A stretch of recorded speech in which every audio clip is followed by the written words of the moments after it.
That one's going to be picking back up in Florida, and we expect the last few witnesses for the state to be called, including the last surviving victim on that fateful Thanksgiving morning shooting. Then at 10 a.m., the obsessed ex-boyfriend murder trial picks up in Wisconsin. We're in the defense case on this trial, folks. The defense choosing to present evidence, and our team at the ground got some intel, and from what they're hearing, they anticipate the defense is going to be wrapping up their presentation of evidence sometime today, which tells us closing arguments could be right around the corner. So we're going to go live together into those courtrooms as soon as the action begins. In the meantime, though, let's kick off this hour in the state of Wisconsin with more on the obsessed ex-boyfriend murder trial as the defense continues trying to defend Zachariah Anderson. Remember, he's cloaked in the presumption of innocence, and this is a choice that they're presenting a case to this jury. So if you missed Friday, fear not. On Friday, the state rested, and then it was the defense's turn, and they called 7 witnesses, including 2 people who were former cellmates of the defendant. This is a hotly contested move. The recall of prosecution witness Marquand Washington. He is one of those cellmates, and earlier in the case, he testified for the state and said that Anderson confessed to him to murdering Rosalio Gutierrez Jr. On direct examination, the defense attacked the credibility of Mr. Washington and his movements to try to gain knowledge of other people's cases. Take a listen. You made a statement talking about how easy it is to, quote, jump on other people's cases, right? No. You made a statement that says, quote, you have to find a way to put yourself on someone's case to get time cut off your sentence, end quote. Absolutely not. You made a statement after someone inquired about how you do that. You said, quote, you have to get a person to talk and find out about their case and make yourself part of their case, right? No. Wow. You made a statement that says, quote, what if you, well, you were asked, what if you don't know anything about the case? You said, quote, then you lie about it. You said that, right? No. What are the dates on this? Well, you tell us. When did you say those? I never said that. Okay, well then the dates don't matter, do they? Objection. That's it. Hold on. Okay, all right. I withdraw. I withdraw that. Stop it. You also stated, when asked if you would lie about somebody's case, quote, absolutely, I do what I need to do. It's either them or me. I would just go and tell a detective that I know some information about a case. If I have to make it up, I would do it because it's either my life or their life, end quote. That is a lie. Well, and the state wasted no time while on cross trying to rehabilitate Mr. Washington's character to the jury. Take a listen to some of that testimony now. You outlined what you had heard from Zachariah Anderson in as much detail as you could provide to the several people who were present. Objection. He's couching. He's flavoring the answer for the witness. I'm allowed to lead. It is cross-examination. Is that the case? Correct. Okay. And the second time we met, it was it appeared to you that the purpose was to prepare you for the trial? I believe so. Okay. Did you understand the trial was already going on? Yes. Did we spend around a half hour together? Give or take. Okay. And did I ask you whether did you and I go through the items that you had previously told myself and law enforcement at that previous meeting in January? Yes. And were there multiple people present for that meeting as well? Yes. Okay. And during that time period, the second meeting, did I ever use any phrase like that I would go to bat for you? Did I ever say anything, even approaching that? No. In fact, you are a person who has a federal prosecutor involved in your case, correct? Correct. Are you aware of any ability I would have to directly impact your case? No. Is it your understanding that the way this would work is if you are honest in your testimony that your attorney would let the federal prosecutor know and they would make a decision on your case. Correct. Do you think that I am in any way a decision maker on what happens next in your case? No. Now, you were asked if something refreshed your memory, correct? Correct. Okay. And what was your perception of what you saw? Sound like you was repeating what you already knew I was pretty much finna say after I had started saying it. So you were saying something, and I was saying those words after I heard you? Correct. It is always tricky when you have a witness who lives in the jailhouse and you bring them into the courtroom. It is never easy. And there's a saying, you know, when you work as a prosecutor, you say, you know, you don't pick your witnesses. You just don't. You bring in who you need to bring in to prove your case and seek justice in the criminal court of law.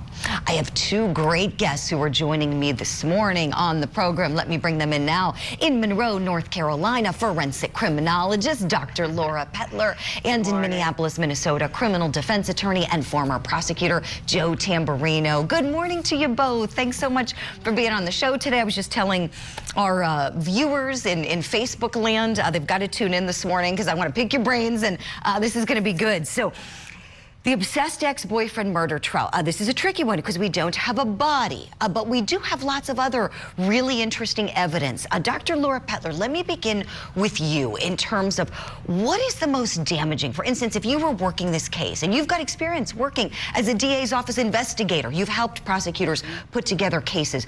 What do you think are the biggest things that are favorable to the state of Wisconsin, please? I think some of the evidence that was in the vehicle that they recovered, that they found blood in the vehicle. They also found a missing piece of carpet out of the vehicle. Those, and then also the smell of bleach was also apparently recovered in the vehicle. So those things are all very consistent, Julie, as we've talked about many times with staged murders, and there's no reason to do things like that unless you're trying to get rid of something or hide something, conceal something. And so for me, those are very important pieces. The other important piece is the element of stalking in this case, because stalking, it's well known among stalking experts that stalking is quote unquote murder in slow motion in many cases. And so that is what the state has here. And they have a lot of empirical data to support their arguments of not only what they found in the car connected to murder, but also his behavior connected to murder. So I think that's very strong for the case. Dr. Laura, I love what you just said there about stalking is like murder in slow motion. That's fantastic. Yeah. I'm going to quote you again and again on this show with that one. Somebody else's quote. It's the stalking people's quote. It's not my personal quote. Well, thank you for sharing it, you know, whomever we should attribute it to. Yeah, I mean, because it's really sinister. It's slow motion, you know, plotting and planning, and there's so many things that indicate premeditation here. Joe Tamburino, you have practiced on both sides of the courtroom. You do private work in Minneapolis, Minnesota, but you've also served there as a prosecutor as well. So do us a favor, look at the defense side for us now. Dr. Laura told us, you know, what's really favorable for the state. If you were representing Zachariah Anderson, tell us what you would be doing to defend this guy and why, please. Well, what's happening right now with the jailhouse snitch, because I think the prosecutor is doing a little bit of overreach by bringing in the jailhouse snitch. I think it's hurting their case. They have a very strong case. They have the DNA evidence in the van. They have the burning evidence. They have the carpets being removed. They have the bleach. They have a lot of circumstantial evidence, and they have great motive, even though motive is not an element of a crime. But to bring in the jailhouse person, whether it's a federal charge or a state charge, of course he's still going to be expecting some type of, you know, of benefit from giving this testimony. So I think it hurt the prosecutor's case, and that's where I would attack from the defense. Sure. Joe, a legal question for you, please. I asked our viewers on Facebook if they have anything, share it with us this morning, and everybody's still talking about that silencing motion that the defendant made last week. You know, it's gone viral, you know, all over the place on social media, TikTok, Twitter. I've seen it everywhere. And we've had experts on the show talking about how that was most certainly, in their expert opinions, a way of him indicating to his daughter to be quiet and lock it up. If you're a prosecutor, would you tell us? I got a question from Mike Odom on Facebook, and Mike, thank you for that. He's saying, what are the ramifications of witness intimidation? If you intimidate someone, and let's use this case as an example with the defendant, where might prosecutors be able to go with what we saw happening in the courtroom, and why, please, Joe? Well, a few things. Number one, everything the defendant does in the trial is relevant. Whether the defendant is flipping his pages, whether he's combing his hair, during a break, whether he's making faces, whether he's coughing a lot, whether he's doing a motion to say, be quiet to a witness, it's all relevant. That's number one. Number two, is it witness intimidation? Yes, to a certain form. But number three, does it actually meet the elements of intimidation? No, probably not. But it's definitely relevant, and it could be used at trial. Appreciate that so much, Joe. I know if you were the prosecutor, you'd be arguing that in close. You'd be all over that in closing arguments. Not a good look from Mr. Anderson there. Joe Tamburino, Dr. Laura, so glad you both are on the show today. Stand by. Please, we have to hit a break. Please hit us up on Twitter. If you're on Twitter, join the conversation we've got going on with this case. This is the obsessed ex-boyfriend murder trial happening in Kenosha, Wisconsin. @Court TV is our network handle. Give us a follow there, please, if you haven't already. If you want to tweet at me any questions, you're welcome to. I'll do my best to answer them. @JulieCourtTV is my handle. Coming up next, two celebrities are making headlines. Actress Gwyneth Paltrow due in court this week for her civil trial after allegedly running over a man on a ski slope. He says it caused him severe injuries. We've got a preview of the case. Plus, this is so sad, Def Leppard drummer Rick Allen attacked while in Florida last week. We're going to break down what happened and talk about his desire for prosecution. It's coming up here on Court TV. Gwyneth Paltrow, the Hollywood actress, being sued for a ski collision. This is a he said, she said on the slopes. The injured skier claims Paltrow ran into him, causing serious physical harm. I'd like to be vindicated. She denies the allegations and is countersuing for $1. Now, jury will decide, and Court TV will bring it all to you. The Gwyneth Paltrow ski crash case. Live coverage begins this week after jury selection. Only on Court 8-4.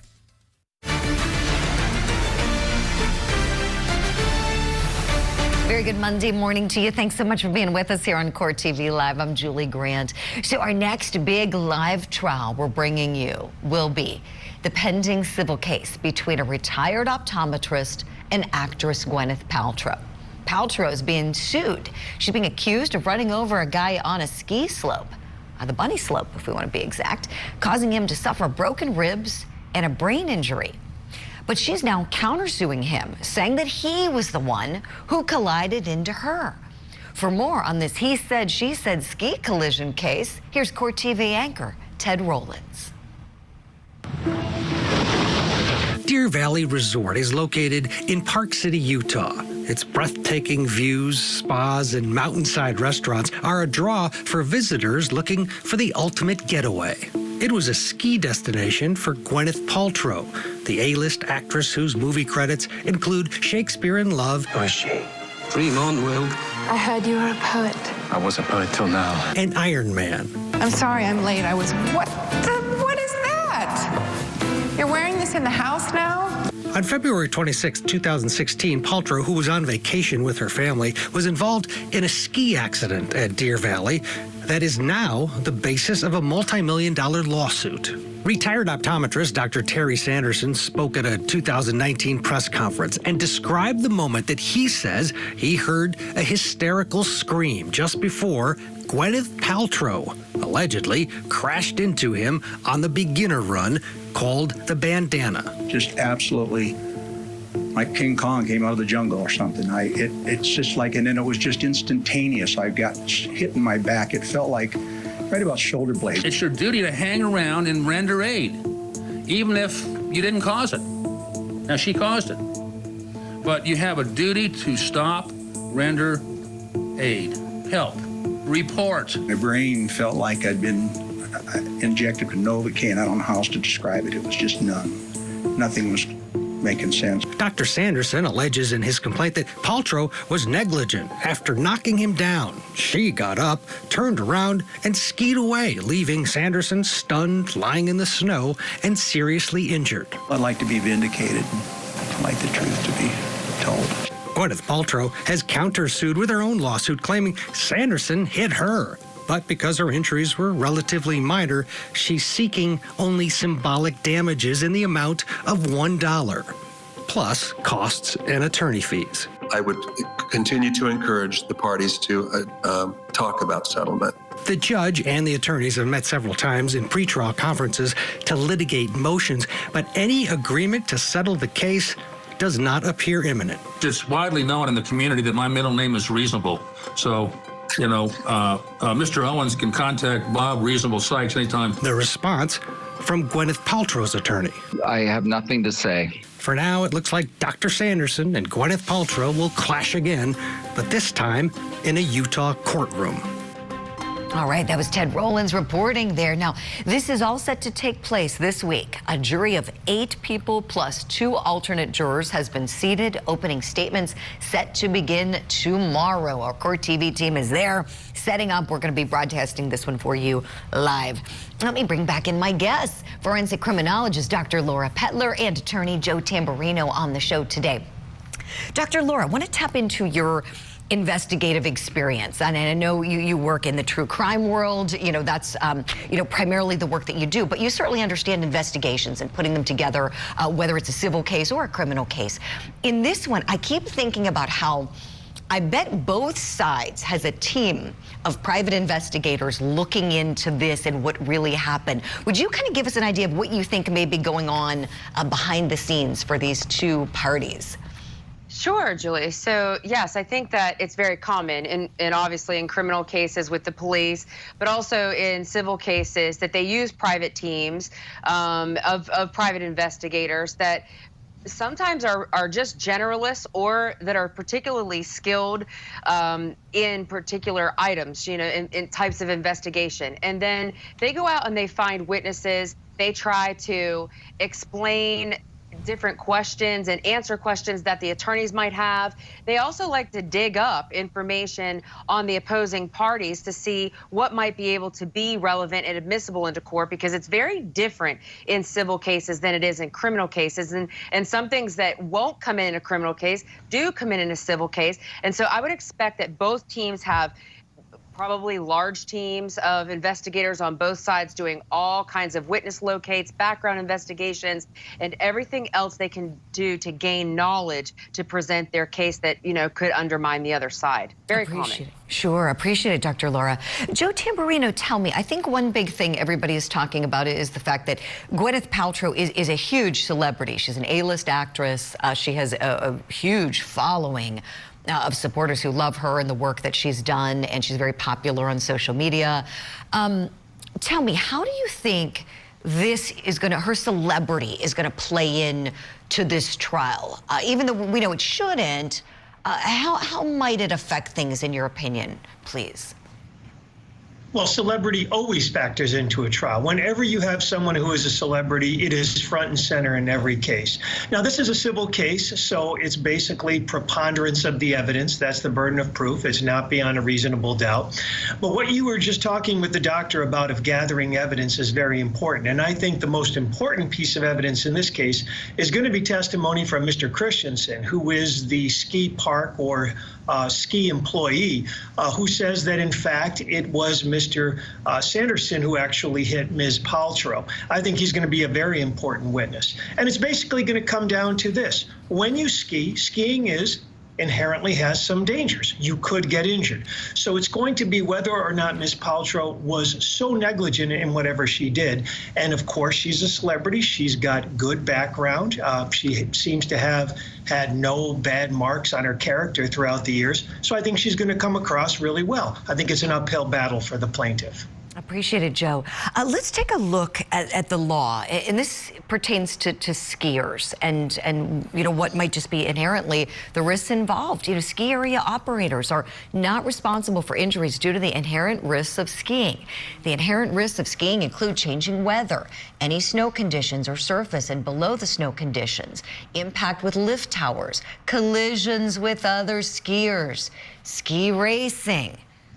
You know, and it goes on and on. And so, that being said, you know, I wonder what this jury might do, Joe, you know, in terms of, you know, here we have two people who assumed those risks that are part of the law in Utah. Do you think this could be a situation where nobody gets anything?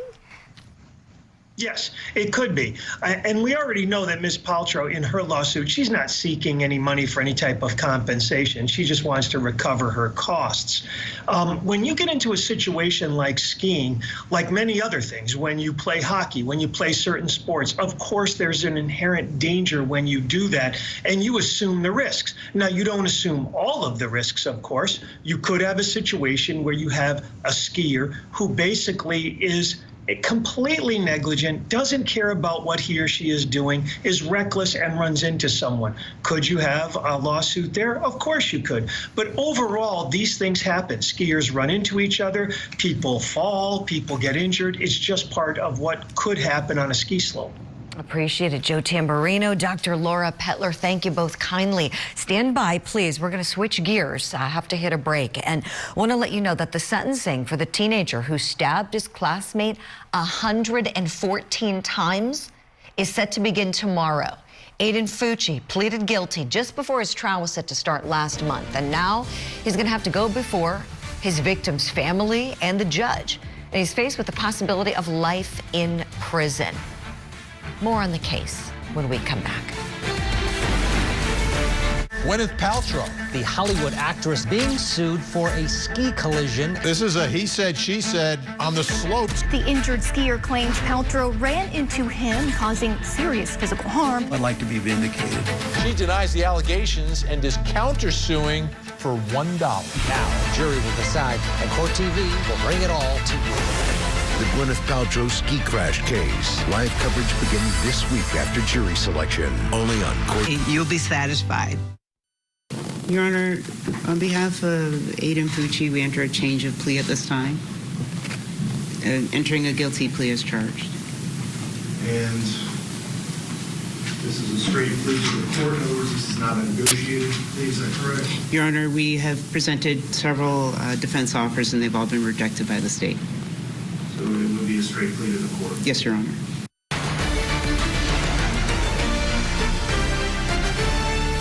It is great to have you along with us on this Monday morning. Welcome back to Court TV Live. I'm Julie Grant. We turn now to the sentencing for defendant Aiden Fucci. This one's on the docket in St. Johns County, Florida. A 2-day-long hearing set to begin on Tuesday. Fucci's 16 years old right now and is facing 40 years to life in prison for stabbing to death his 13-year-old classmate Tristan Bailey. Fucci was 14 at the time that he murdered her, and then he pleaded guilty to first-degree murder back in February, just before his trial was set to begin. And as we're drawing closer to the start of his sentencing, here is Court TV legal correspondent Julia Janae with more on the case against Fucci. Mr. Fucci just wanted to make a short statement.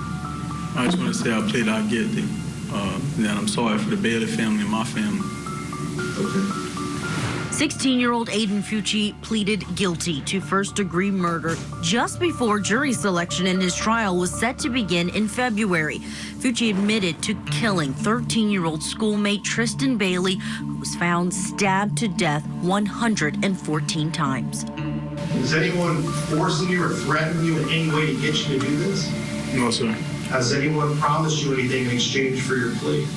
Fucci's demeanor in court was in stark contrast to how he acted as a 14-year-old in the back of a police car back in 2021 after being questioned in the disappearance of his classmate. Having fun in a cop car. Yep. Newly released audio recordings also reveal that in the hours after he killed Bailey, Fucci tried to send police in the wrong direction to search for her. There's like a trail that goes super deep down there. Down to the woods? Yes, ma'am. Okay. Have you heard from her at all? No? Now, down this path that you're telling me about, is this like a place where kids go to like do drugs or drink? What? It's a place for people to like chill out and do acid or just water. But police eventually found Tristan Bailey's body on Mother's Day of 2021, just hours after her family reported her missing. Tristan Bailey's body that was actually located by a person in the neighborhood, a citizen in the neighborhood, and actually called 911, called the sheriff's office. We went out there and actually processed the body and recovered the body. And the evidence began to pile up. The knife that investigators recovered from the pond where her body was found that witnesses say belonged to Fucci. Police photos of Fucci with cuts and scratches. And surveillance videos that show Tristan Bailey and Aiden Fucci walking east in their neighborhood the morning she was killed. Then an hour later, Fucci is seen running in the opposite direction. Now with his guilty plea, there'll be no more running for Aiden Fucci. You understand that the minimum sentence that this court could impose for you would be 40 years in prison. You understand that? Yes, Your Honor. And the court could impose all the way up to life in prison. You understand that as well? I do, Your Honor. That was Julia Janae reporting for us. Now, ahead of Aiden Fucci's sentencing, Tristan Bailey's family issued a statement. As the crime committed against her draws many headlines, the Bailey family saying this in part, quote, while Tristan was a good student, she truly excelled in connecting with her classmates. The connections that she made and the development of many of them to take her spirit forward has been inspiring, end quote. Now, the statement goes on to say in part, quote, Tristan made an incredible impact in 13 years, and it is a travesty to not see what she would have done. We remain forever Tristan Bailey strong, end quote. Beautiful young girl, life cut tragically short by this little monster, Aiden Fucci. Let me bring in my guests, forensic criminologist Dr. Laura Pettler and attorney Joe Tamburino are on the show today. Dr. Laura, all I can think of is thank goodness this guy was caught. Because if he hadn't been caught, you know, and obviously nothing can bring beautiful Tristan Bailey back. How we wish her life could be brought back. But here we are, the perpetrator locked up. How dangerous is Aiden Fucci, in your opinion, Dr. Laura? You know, I'm sure, Julie, that if we were to go back in Aiden Fucci's history and look all the way back to when he was a little kid, you're going to see behaviors consistent with violence and consistent with, you know, some type of excitation and anger and violence being associated all the way through his years. And I believe he's now 16. You know, he's still extremely young. But as he would have developed, of course, just like any other learned behavior, he would have continued learning patterns of violence and associating violence with anger and how to manage anger. And 114 stab wounds is not something to take lightly at all when it comes to offenders. And when we see that kind of work, quote unquote work of an offender with a victim, it's very dangerous because these are the type that are always intermittent. They're always explosive. They don't usually recover well from things like that. And so they're a danger to other people all the time, consistently throughout their lives. So it's very good that this guy was caught and he's going away apparently for a very, very long time. Yes, yes, Dr. Laura. Joe Tamburino, I also think that Aiden Fucci's pretty lucky to not get the death penalty. Apparently because of his age in Florida, prosecutors' hands are tied and they cannot seek it. So it's only, you know, potentially life for this guy. Would you speak to that and how it's also tough for prosecutors, I would imagine, in this case, to explain to the victim's family where you can only go one direction in a potential sentence when we know Florida is a death penalty state. We see many cases here on Court TV where prosecutors will seek it. Yes. Well, clearly, if he was 18 at the time, he would be death penalty eligible, and 114 stab wounds, such a grisly death, yes, he would be eligible for that. But he's not doing himself any favors either in terms of the sentencing. We know he's going to get at least 40 years, but now that this other evidence has come out of how he acted in the squad car, he led the police on a wild goose chase, basically, to try to find this poor girl's body. So, you know, he's going to get the max. There's no doubt about it in a case like this. Right, right. In terms of what evidence the defense team can present for him, I mean, they're going to have an opportunity. Apparently, the way this is being structured, there's going to be a day for Tristan Bailey's family, friends, loved ones to speak on her behalf, and then there's a day for what they're calling, you know, mitigation evidence for Aiden Fucci. Joe, what might that look like? What do you think his defense team might present to this court in asking for the judge to have some mercy on him? Mental health evidence that doesn't rise to insanity. Because as we all know, when you raise insanity as a defense, it's a high standard. I mean, you have to show that the person was in such a state, they didn't realize what they were doing, the nature of their acts, the consequences. It's tough to prove many times. However, when you throw yourself on the mercy of the court and say, I'm guilty, and you have basically, you know, a mandatory minimum you're going to serve, but it could be the rest of your life, you could say, look, there's a bunch of things in my background, whether it's the mental health issues, maybe he was abused, maybe there's something organically wrong with him. Even though it doesn't rise to a defense in a trial, you can use it in terms of sentencing. So I would suspect that's what they're going to do. Appreciate it. Joe Tamburino, Dr. Laura Pettler, thank you both kindly. We need to squeeze in a break. New developments coming into our newsroom from South Carolina. Buster Murdaugh has apparently released a new statement addressing the speculation over his alleged involvement. There's some speculation that there's some involvement in a local teen's murder. A lot of talk about that. Never any charges. Want to be very clear. He's never been officially charged with anything relating to Stephen Smith's death. But he's feeling some heat and pressure from the public, and now he is responding this morning. So we're going to share that with you next. Also, this is so heartbreaking. Def Leppard drummer Rick Allen was attacked outside of his Florida hotel last week. All he wants is his assailant prosecuted. We've got the details on it next. A budding romance allegedly cut short by a jealous ex-boyfriend. The defendant told him, my ex was getting serious with this guy, and she was happy. Single father of two, missing for nearly 3 years. We have no explanation of what happened to him. We have no explanation of where Mr. Anderson would have put a body. Court TV cameras are taking you inside the courtroom as this case unfolds. The obsessed ex-boyfriend murder trial today on Court TV.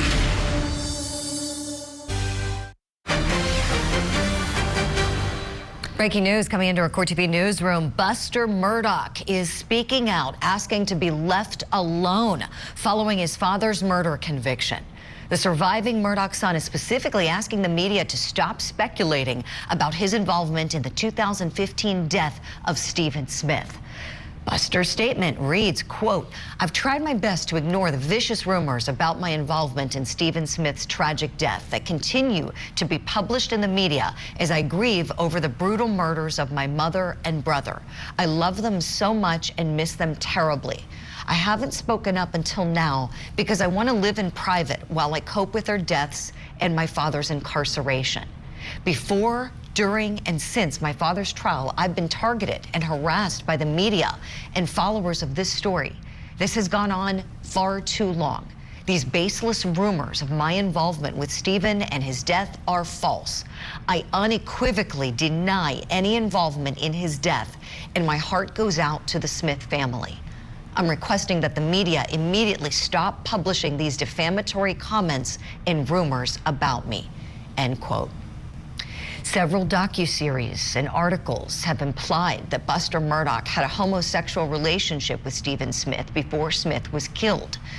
The death was ruled a hit and run. Stephen Smith's family announced last week that his body will be exhumed following the reopening of the death probe by state authorities. Now, all of this comes following the conviction of Alec Murdaugh for the murders of his wife Maggie and his son Paul. Now, that happened, of course, earlier this month, and Murdaugh then sentenced to spend the rest of his life behind bars for those crimes. I want to bring back in my guests, forensic criminologist Dr. Laura Pettler and attorney Joe Tamburino. Dr. Laura, tell us, behind the scenes, what might be going on in terms of the reopening of the death investigation into Stephen Smith's killing? Sorry, Julie. So the death investigation into Stephen Smith is going to require his body to be exhumed. And anytime there's an exhumation involved with in a case like this, first of all of that has to be documented very thoroughly, that all the steps are being taken to ensure that it's the right body that's being removed, so on and so forth. Then it goes for autopsy. So I don't know about the first autopsy and can't speak to that, but the second autopsy, a lot of that is going to depend on how well the body is preserved, how much information they can get post-exhumation. And I've been involved in cases like this where we've had to go back and look at victims who have been exhumed. And at autopsy, we're trying to take measurements, we're trying to take other information from the body that might not have been collected at the beginning, because that's really the only reason that you want to exhume a body. So from the standpoint of evidence on the body, that's that piece.